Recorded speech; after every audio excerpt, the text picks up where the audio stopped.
I'm reminded of the words of David Petraeus when he first arrived in Iraq as a commander of a division in 2003, the initial invasion, when in a conversation with a journalist he famously said, "Tell me how this ends." Very smart question to ask about Iraq, and it's a very smart question to ask about the idea that we should support the United States in strategic competition with China. You've got to ask yourself, where is this going to end? And if China doesn't give in, it's not going to end well.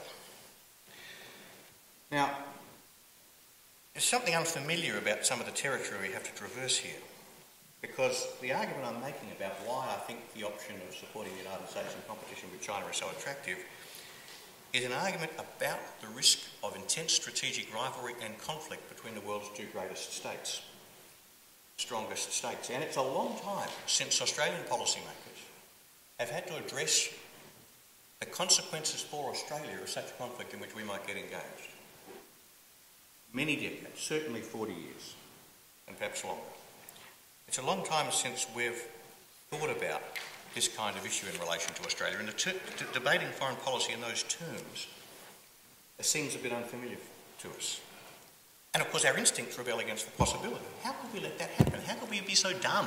We, I don't just mean we Australia, we collectively, the region. How could we be so dumb as to allow strategic competition to escalate to the point where it degenerates into conflict?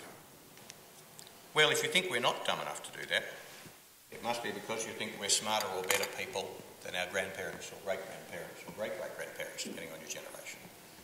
The fact is that nobody in 1914, none of the people Winston Churchill was talking about, certainly not dear old Sir William Harcourt, thought that having a war with Germany was a smart idea.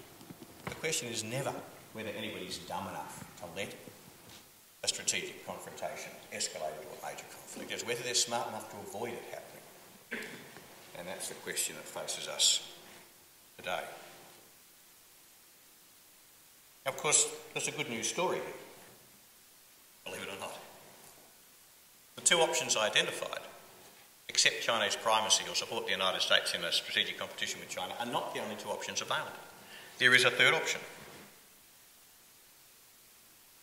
And to look at that third option, to find that third option, we have to ask ourselves, can we avoid Chinese hegemony, the thing we don't want to have on the one side, without buying ourselves into a full-scale strategic competition between the US and China on the other?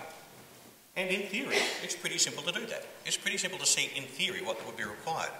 What you need to do is to keep the United States engaged in Asia, to balance China and limit China's power, and therefore avoid Chinese hegemony.